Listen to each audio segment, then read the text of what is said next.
The Rock is wrong. He is flat out wrong, and someone has to tell him. In today's video, we are going to be breaking down what is going on with Dwayne "The Rock" Johnson as he continues. It's like every day there's a new headline, there's a new talking point, there's something in which The Rock did, or someone is saying about him, or there's backstage gossip, there's backstage drama. There's been so much with The Rock over the last, I don't know, 5 days or so, maybe even a week.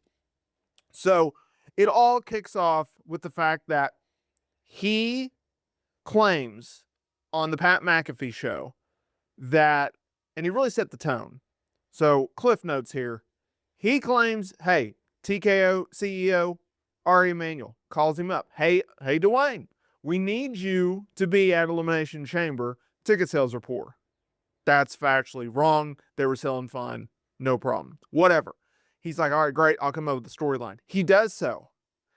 He comes up with the Cody Rhodes, I want your soul type of thing. Keep in mind that this segment for Elimination Chamber was slated for like segment 2 or 3 in the show. It got moved to the last segment. It has been reported, and he was later confirming it, that it was Triple H's idea to turn Cena heel, but it has been since revealed that Cena made the call to go from the heel turn happening at WrestleMania to Elimination Chamber. Now, he claims he did the segment, he called everyone afterwards, said, hey, y'all, I think we should just keep the focus on Cody Rhodes versus John Cena. I'm out. They have Travis Scott involved in the Elimination Chamber segment. He shows up at WrestleMania. Everyone is on the assumption Rock is going to show up at Mania. He does not. He goes on the Pat McAfee show. He says, I don't know how I would have played into the finish. That's BS. I'll get into that more in a minute.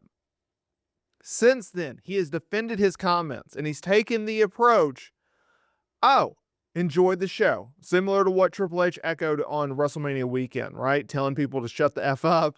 He doesn't want to hear their criticism. Stop, micro analyzing everything that he does.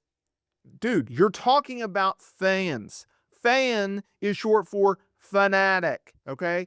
Have you never seen an NFL fan or a sports fan? They're nuts about their team. They could list everyone on the roster, where they went to college from, and everything else, right? And all their stats. It's fanatical, so they're going to be obsessed with it. It's okay. You have to deal with it. Not everything you do is great. Similar to The Rock. And that leads us to today's video.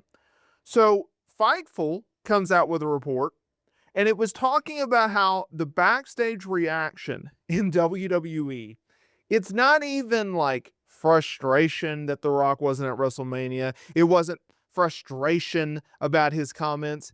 They're more confused than frustrated. And I think a lot of people share that sentiment. Fans, just like wrestlers, just like staff, they don't understand in what world does The Rock think, hey, I'm going to show up at this event. I'm going to have Travis Scott there. We're going to do one of the biggest heel turns in the history of the wrestling business, and I am going to ghost everyone afterwards.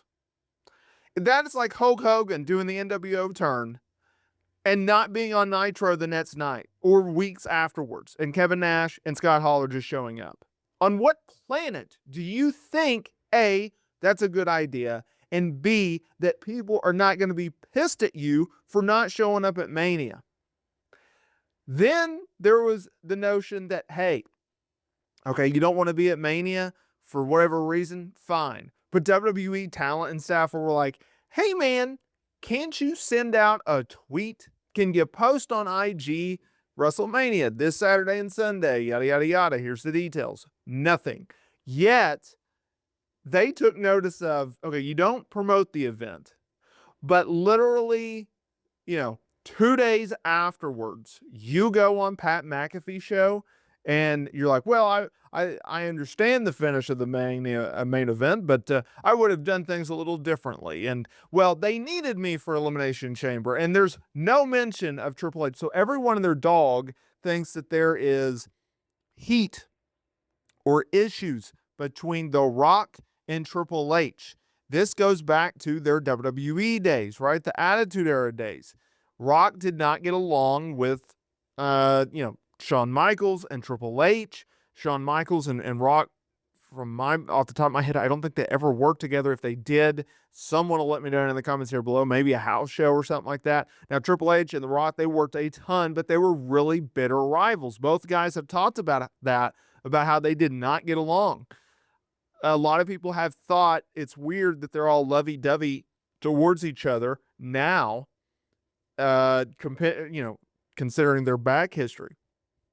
I don't buy the lovey-dovey. I think there's still animosity behind the scenes. You have to know that in the back of Triple H's mind, he knows he has to keep creative on task. He has to keep the product as hot as possible. Now, obviously, they're going to have downturns in business. They all do, but like you can't get it to the Vince McMahon era because he knows in the back of his mind he's outnumbered. That's one of the reasons why he can't tell Rock no when Rock wants to come in there and just blow everything up.